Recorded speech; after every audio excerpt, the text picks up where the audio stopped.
Hello, I'm Antonio Mora. This is the newsandnews.com Day in Brief on Wednesday, February 13th at about 7 p.m. The question again today is deal or no deal? We still haven't seen the details of the border security compromise to keep the government open past this week. Conservatives in the House Freedom Caucus, who want more funding for border barriers, are reportedly pushing for a one-week continuing resolution in order to read the agreement, and they want to keep negotiating. President Trump remains non-committal. Some Trump surrogates are speaking out aggressively about the wall. Sarah Sanders insisted that, quote, at the end of the day, the president is going to build it. Senator Lindsey Graham said Trump is still very inclined to declare a national emergency. What's clear is that the White House will not stop at whatever Congress provides and will try to figure out other ways to fund border barriers. A U.S. citizen who is a former Air Force intelligence specialist has been indicted for spying for Iran. Monica Witt defected to Iran in 2013 and remains at large. The accused traitor allegedly revealed a highly classified intelligence gathering program and the identity of a U.S. intelligence officer, risking his life.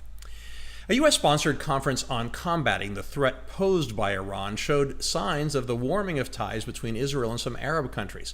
Secretary of State Pompeo is in Warsaw for the conference, along with top diplomats from more than 60 countries. A suicide bombing against a busload of Iran's elite Revolutionary Guard killed at least 27 people. More than 20 died in an attack at a military parade in September. An al-Qaeda-linked Sunni terrorist group is targeting Iran's Shia government. Michael Cohen's attorney says his client will testify at 3 congressional committee hearings before entering prison on March 6th. Cohen was blasted yesterday by the head of the Senate Intelligence Committee when Cohen missed a scheduled appearance. It is the second time Cohen canceled testimony at the last minute. Senator Ted Cruz is suggesting the money seized from notorious drug trafficker Joaquin El Chapo Guzman should be used to build a border wall. After his conviction on all counts yesterday, Guzman is likely to spend the rest of his life at the Supermax prison in Colorado. Incredibly, some people in Guzman's home state of Sinaloa, Mexico, were saddened by his conviction, while others said it would do little to diminish drug trafficking. After Trump called for Ilhan Omar to resign because of her anti-Semitic tweets, the Minnesota congresswoman fired back, accusing him of having trafficked in hate his whole life. Meanwhile, in a rare unanimous vote, the House passed a broad condemnation of anti-Semitism. Omar was not mentioned by name, but it is seen as a clear message to her. Republicans are demanding her removal from the House Foreign Affairs Committee. Former Vice President Joe Biden is reportedly talking to top Democratic donors about a 2020 presidential campaign. He has apparently signaled that he's leaning toward entering the race. Polls have shown he would be a strong frontrunner if he joins the rapidly growing group of Democrats who have announced they're running.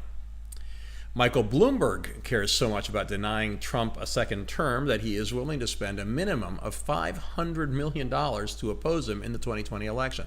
Bloomberg says he'll spend the money even if he doesn't run in the Democratic primary himself. President Trump hasn't issued a veto since taking office more than 2 years ago, but that may soon change. The House rebuffed Trump's foreign policy in Yemen, passing a bill that would cut off U.S. aid to the Saudi-led coalition there. The Senate is expected to approve it as well. The Yemeni civil war has led to famine, atrocities, and Saudi military mistakes that have led to tragedies, including the bombing of a school bus.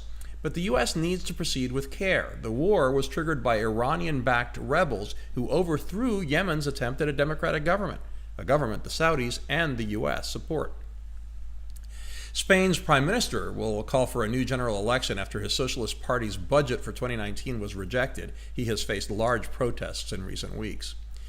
The chief U.S. military commander for Asia is the latest top official to contradict Trump claims. Barely 2 weeks before Trump's second summit with Kim Jong-un, Admiral Philip Davidson agreed with U.S. intelligence leaders, saying it's, quote, unlikely that North Korea will give up all its nuclear weapons or production capabilities. Fiscal probity used to be a fundamental part of Republican philosophy. Now, nobody seems to care about budget deficits or the national debt. The latter has now exceeded $22 trillion. Under former President Obama, the U.S. accumulated more debt in 8 years than in the 232 years before he took office. The average annual increases in debt under Trump are about 11% lower, but still almost $1 trillion a year. We've included an article that helps you visualize just how massive $22 trillion is. And here's one other factoid I came up with for you. In bills, that will weigh about 484 million pounds. That's about 2/3 of the Empire State Building's 730 million pounds. 15 years after its incredible interplanetary journey began, the Mars rover Opportunity has reached the end of its road. NASA made a final attempt to contact it yesterday. Its mission was only supposed to last 90 days. It went silent after a massive Mars dust storm last year. Not that I want to give telephone scam artists any advice, but they might want to research whom they're targeting. One genius criminal tried to scam former FBI and CIA boss William Webster. The scammer was caught and sentenced to 6 years in prison. He will then be deported. Scams targeting older Americans are a serious problem. We have all those stories and much more updated around the clock 7 days a week on newsandnews.com, where you will find all you need to know in one place. Please subscribe to our YouTube channel by clicking on the right of your screen just below this video. And please follow us on Facebook at Real News and News, and me on Twitter at AMoraTV. I'll see you again tomorrow.